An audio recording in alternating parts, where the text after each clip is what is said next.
and welcome to the F Word. I'm your host and racing driver, Daniela Sutton. I'm exploring the world of extremely fast females. For this episode, I'm going to plug the new Logitech Blue Yeti microphone, which should improve the sound quality of the podcasts. And I'm really excited to introduce another extremely fast female. Welcome to the show, racing driver Lydia Walmsley. So, can you tell me a bit about who you are and what you do? Yeah, of course. So thank you for having me, first of all. But yeah, as you mentioned, I'm a racing driver like yourself. I've been racing since I was 7 years old, so it's been part of my life for a very long time. And I'm 22 now, so I've been racing for a very long time. But this season, I raced in the Mini Challenge JCW Championship, and I've just sold my car, so hoping to do something different next year. But yeah, you're obviously more than accustomed to the world of motorsport, but yeah, it's pretty much what I do. I'm a driver coach on the side as well, so basically my whole life is motorsport. So it's not a bad way to spend your life, but yeah, very different to the majority of people out there. Yeah, so for everyone listening at home, obviously the minis aren't just road minis, which people may be picturing in their head right now. So can you tell like the technical side behind it and why it is a racing mini? Because it is, and it sounds amazing, and they all sound amazing. And Yeah. they're obviously suited up to be race cars. They are race cars. So can you tell a bit about the technical side? Absolutely, yes. So it's a John Cooper Works Mini, or it's based off a John Cooper Works Mini. So the shell is taken from Mini UK and then taken to Mini Challenge, and basically they make it into a race car. So it's all stripped out. So just like your race car, it's all stripped out. It's got all the safety features like the roll cage, etc. So when people look inside it, they expect to see rear seats and everything, and obviously all of that's gone. Fire extinguisher fitted, and then in terms of the spec of it, so it's got the 2 litre turbo engine. So it's basically the same mini engine. It just goes off to an engine builder and gets stripped and done whatever with. We don't really get to find out about that, but they're all the same. And then it's obviously got the turbo on it. Instead of a manual gearbox, which is usually what the John Cooper Works minis have, we had a sequential gearbox, which was basically just a lever and you just pulled it and pushed it to go up and down a gear. It also had three-way adjustable dampers, which are obviously not what you'd see on your normal road car, and the slick tires, which are definitely not road legal. So yeah, we've got the slick and the wet tire as well. But yeah, most of it, to be honest, is not really mini anymore. Everything's changed. It's even got like floating discs and things. The rear discs are actually standard, but that's pretty much it on terms of the mini of what is the original car. I mean, even a lot of the bodywork is fiberglass, so from the windscreen forward it's all fiberglass, so that's not original either. The sills and the wings and things are all sort of like custom made as such. So yeah, it's you take a car and you basically chuck everything out of it and bolt a load of new bits on, and off it goes. So yeah, it's pretty cool. I mean, when people think of a mini, they think, oh, front wheel drive, not very fun. But honestly, it couldn't be further from the truth, because the minis are quite short. So they've got a very short wheelbase, so that it makes them naturally twitchy, which makes for good racing as well. And then obviously the slick tire just kind of makes the corner speed a lot quicker as well. So yeah, they are really good fun, good to watch, and overall a great championship. That's amazing. So yeah, obviously that like in the Fiestas, we have the roll cage fitted in Yeah. and the exhaust, which sounds amazing. So it makes the car Yeah. sound so good. And when people actually come to track, they don't realize how quick they actually are. So No. we're obviously capped, supposed to be capped at around 100 miles an hour because it's a junior championship, but we can go Yeah. around 110 miles an hour. And we have semi slicks, which are called Durazas, as you probably know.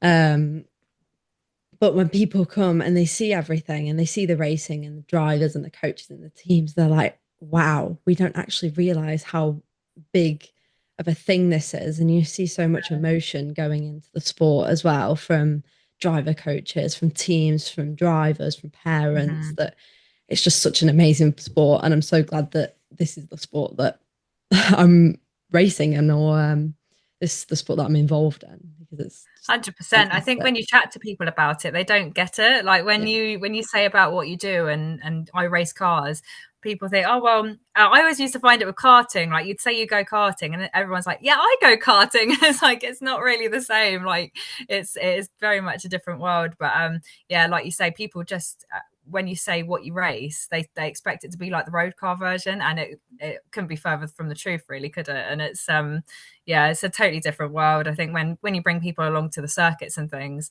it is a bit of a almost like a mind blowing experience for some people, because maybe they watch F1, but other than that, they don't really know much about motorsport. So it is good to get people involved, I think, and particularly with like sponsors and things. I don't know if you found this, but it's just nice to bring sponsors along, and they can then bring their clients and give them a day out, because it's just something different, and most of the time something that they've never done before. So yeah, it's I would say it's one of the most accessible sports there are. So it's nice in that aspect. But yeah, it's hard to explain to someone what you do, because I think sometimes it almost sounds too crazy to be true. Yeah. Or it's like at school. Well, I experienced this in school. At school, I have people like say, "Oh, I could beat you in a race," or it's only pushing some pedals and turning a wheel.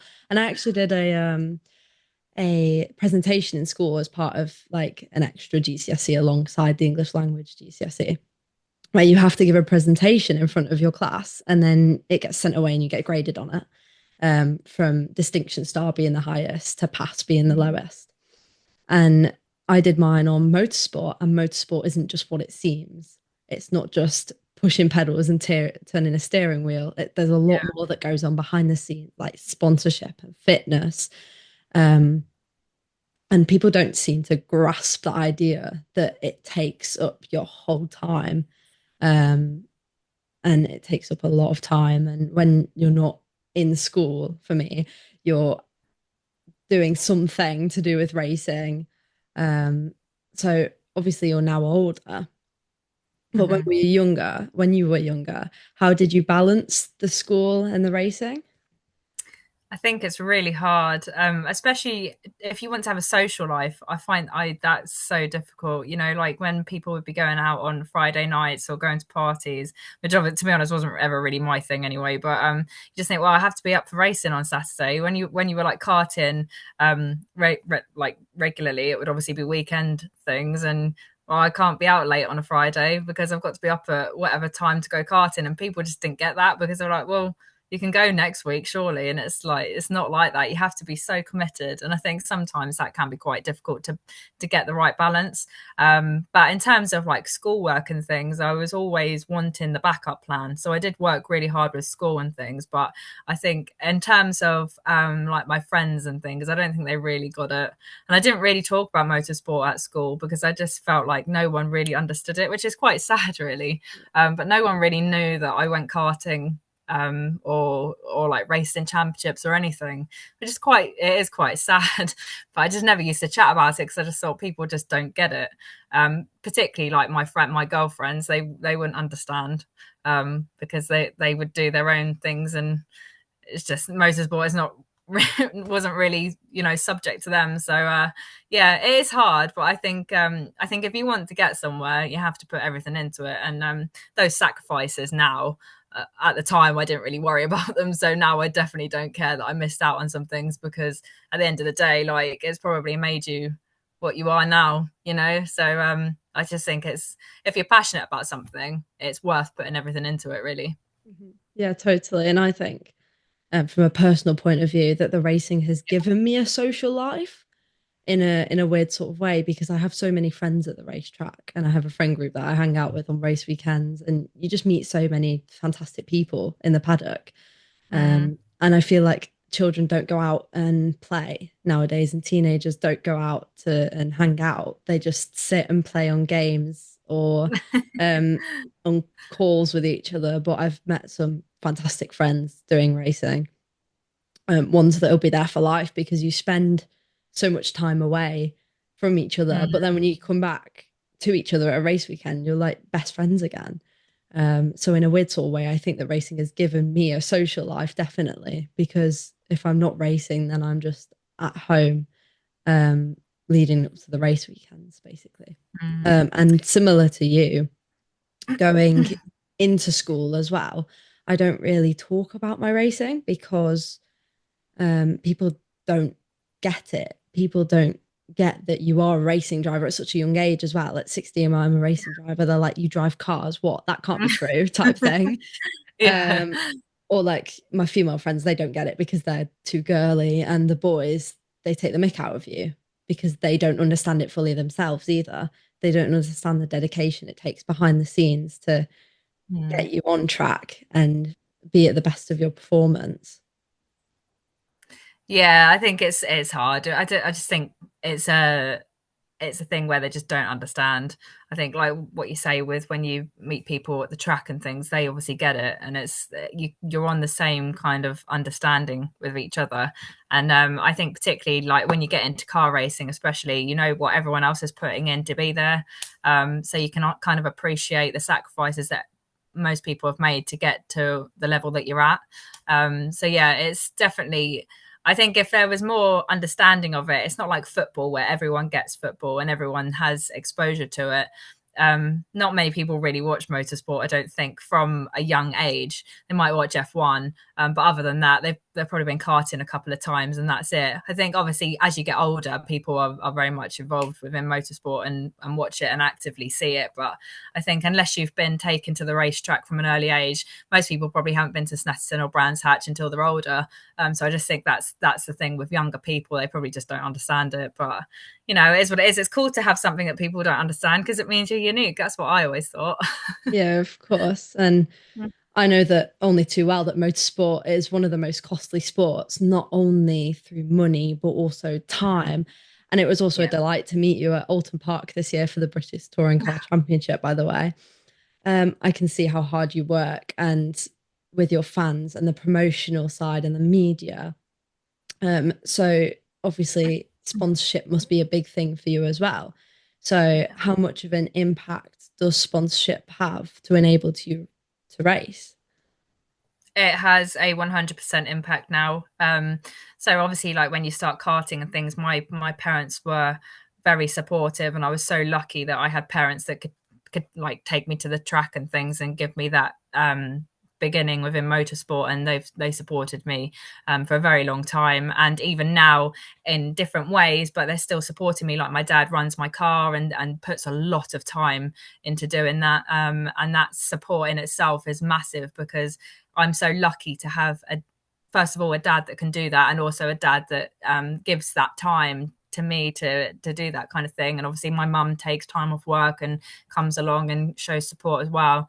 And I've got another mechanic, Dave, who again takes time off his work. That like these are not their jobs, they're taking time off work to come and support, which is amazing, and wouldn't be able to do it without them, to be honest. So in that respect, it's like I said, wouldn't be able to do it without them. But in terms of funding it now, it is all sponsors. So I am very lucky that I've got some amazing sponsors on board. But without them, I would not be at the track. The budgets, as you know, are so big. I think particularly when you go car racing, it's just skyrocketing. And you could always spend more money. I don't know about you, but I always think like people say, what's the budget? And it's like, well, this is the minimum, but if I had this, then I'd be able to go testing more, and I'd, be able to do different things and put the money elsewhere. Whereas, yeah, budget I always find is a funny word because the more you have, the more likely you are to be able to go testing extra times and things, which obviously helps with the end result. But yeah, in terms of reliance on my sponsors, I am fully reliant on them now to get me to the track, and it is the way it is. And that's why every year this time of year is so stressful, because you're trying to find new sponsors. And I've obviously sold my mini, so I won't be racing minis this year. I'm looking to do something else, and any time that you move to something else, it just costs you loads more again. And yeah, it's so hard to find that kind of budget. And yeah, I'm very lucky that I've got loads of support, but it's just like every step you make, you just need that little bit more and that little bit more. And then if you want to go testing, you need another bit. And then if you want a bit in reserve in case you damage the car, you need a bit more money. And it's just like everything just keeps getting more and more money. And like with the mini, obviously we owned the car. I didn't insure it. Whereas now anything else that we do, we're going to have to hire it and insure it. And yeah, there's just added costs, and that's not cheap at all. So yeah, I'm very reliant on them, but also very lucky that I've got an amazing group. But it's just need more and keep searching to find some, which I think is probably the same for you, isn't it?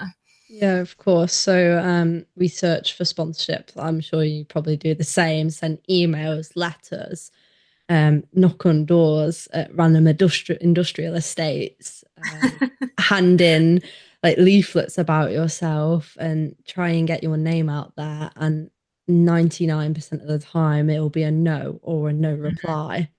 But Yeah. that 1% is so fantastic because it enables you to get on track. Like, Mm. I have some amazing sponsors that have pushed me and enabled me to get on track and just improve and be at the best I can be to be at the top performance that I can be. And also off track, I do off track work.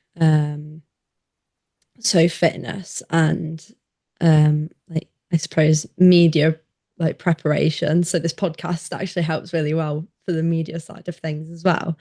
I'm sure it's the same for you. So what do you do like outside of racing and outside of a race weekend? How do you um, like give yourself the best chance of pushing towards the front? Because I would say it's weighted around 80% off track to 20% on track work when you're a racing driver. 100%. I've always said when you get to the track, that's the easiest part of the whole journey. The fact that you've made it there is the most difficult part, in my opinion. Actually, going racing is the easy part, and obviously that's not easy, but that's just the bit that you can control. A lot of the other bits are out of your control. Like if you're looking for sponsorship, like you said, it's mostly no's. But I always think another no is that one closer to a yes, Mhm. which is what kind of keeps me driving forward, I suppose. But yeah, off the track, mostly it's trying to find the budget to go racing. Even mid-season, we're still doing it. Maybe looking for like the end of this season or for next year, whatever our plans are. And yeah, in between them, looking after the sponsors that we've got for the current season. So if they've got, I don't know, like an event that they want the car at, or they want some photos, or whatever their needs are, we're looking after them.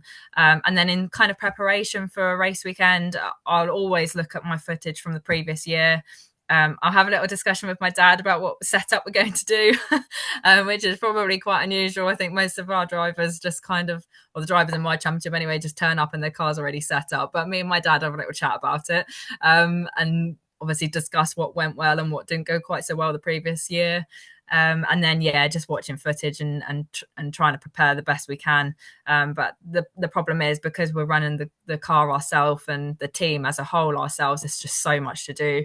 Like when you look at all the other drivers in my championship, they're literally just turning up on a Thursday, and yeah, of course they're finding the budget to go racing, but other than that, their car's ready there and prepared, and they've not had to load anything up apart from their race kit. And yeah, we're there on whatever day, loading the lorry, making sure we haven't forgotten anything. And there's a lot that goes into it. I mean, even my mum, when she does the food shop, like there's so much food that she has to go and get, and it's just yeah, that kind of thing. It's even things that you don't even think about, you just have to do. And the lead up to a race weekend is like a full-time job. Even like ordering all the things you need, like your tires and your fuel and all your consumables, it soon adds up and it takes time. So yeah, that probably comes first, to be fair, just to make sure that we're as prepared as we can be for the weekend. And then because we're on token package, we have to be in the paddock so early. So sometimes we have to be there on the Wednesday to set up. So it's like we feel like we've been there a week by the time we leave. I'll always do a track walk and things just to see if anything's changed with the circuit. So yeah, I think just try to be as prepared as you possibly can be. But it's so hard when you're doing it all on your own, like yourselves. You particularly with budget and things. I would imagine if I split down my time and figured out what my time actually goes into, most of it is budget finding and sponsor relation things, which is good, but yeah, exhausting at the same time. But I wouldn't change it, of course not. But yeah, it's nice when you get to the track and you know how much work's gone into it, and like how many people you can thank to get you there. That's really nice, I think. Yeah, of course. And it's amazing seeing that end point. And Mm. people don't see, obviously, you've got like, it's like a ladder. People don't see like the steps that you have taken to get to that end point. All they see is the end point. And like, say you have a bad race weekend or one bad race weekend, and they just go, oh, but you had a really bad race weekend. But we know as racing drivers and behind the scenes that even though it seemed like a bad race weekend, it's been amazing still to get out there. And there will have been positives during that race weekend. So, for example, you might have gone quickest in testing, or you might have done really well in qualifying, or had your best time that you've ever done at that track, or it could have been your highest place in one of the heats, but they've just not seen um, every little thing that goes into it, which is also where people don't seem to understand the amount that actually goes into the sport. Yeah, I think you can you can get that though, can't you? Because when you turn if you turn the TV on and watch touring car, you literally see one day out of the whole weekend. And like social media, when you follow drivers and things, I mean, I don't show every part of my day or my week leading up to a race weekend. So I think it's easy for people watching to think, oh, that's really nice. That must be amazing. That looks easy. But yeah, I think so. I can totally understand why people feel that way, and it's good, I think, to show like the behind the scenes of what actually a race weekend is, because if you don't know, you don't know, do you? And people turn up and like come to the track on a Sunday, and they see almost like the razzmatazz of a weekend, but they don't see you unloading everything Monday and Tuesday and cleaning everything up because it's been pouring it down with rain all weekend. So yeah, I think those are the bits that people don't see, and if you don't know, then you don't know what it's about, do you? If you're not involved, then you don't know what goes into it, and I think that's almost where we need to start of like kind of educate and show the behind the scenes of motorsport, because I think people would be really interested to see what goes into a weekend. Yeah, of course. And as women as well, we are in a male dominated sport, a very male dominated sport. Um, and you were the only female ever, or the first female ever, to stand on a mini JCW podium, which is absolutely fantastic, by the way. So, how do you feel like in that male dominated field? Do you feel like intimidated, or do the boys feel intimidated by you, or how does it feel? I wish they did. It might make my job a bit easier. No, I mean, even when I was 7, and obviously, like when I was 7, I was competing against people or boys a lot older, sort of like 11, 12, and they're a lot tall. They were obviously a lot taller than me. I was quite a small child, and even then didn't feel intimidated. I mean, obviously I was aware that I was the only girl turning up, but I really did not care because I just enjoyed going racing. And to be honest, the more yeah, the amount of women that I talk to within motorsport that kind of feel the same. I think looking from the outside in, it's noticeable that you're the only woman, but I think when you're doing it, you don't really mind, do you? I don't know about you, but I really did not care, and I don't find it intimidating at all. I think it's amazing that we've got a sport where we can compete on a level playing field together, and there's really not many sports where you can do that. Perhaps horse riding, and that's literally about it, I think. I'm sure there's others, but in the grand scheme of things, men and women don't really compete against each other. So it's nice to be in a sport where you can do that. And also, I think over the last few years, the amount of mechanics and tire engineers and data engineers that are now becoming not equal, don't get me wrong, but there are more women getting into these roles, and it's nice to see. And I think as years go on, more and more women will get involved with that, because people feel like they can. But I think it's great, and from like a marketing perspective, it's fantastic because you stand out, and it's not just another driver on the grid. You've got kind of something else that makes you stand out, which is nice. You don't have to shout about it. It's just natural that people are going to look at you because you're a little bit different, and I think that's great.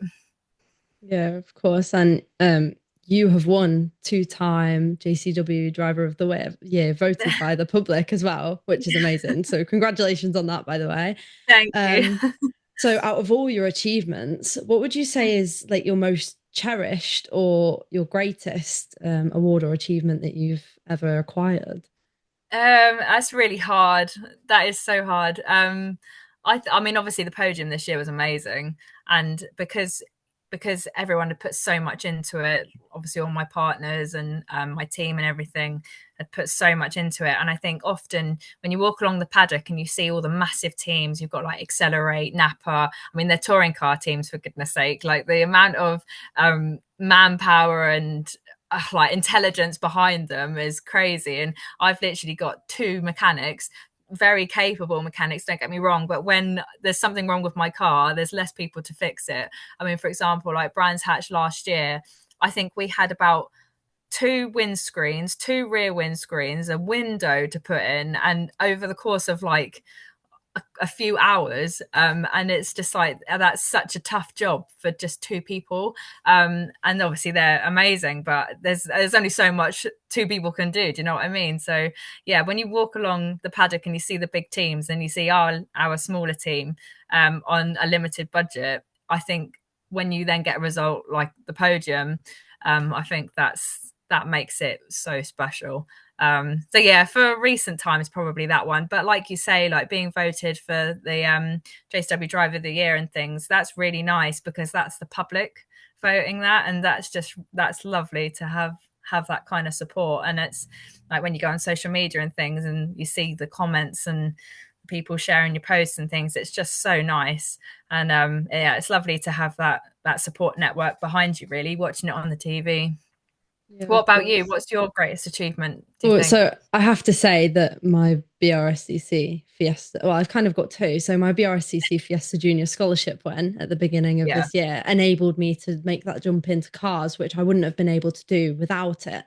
I Mm-hmm. think we would have just stayed in karting in the Daniel Ricciardo series. But I'd also say that my championship win in the Total Karting Zero UK North Championship, it's now known as Global Karting League.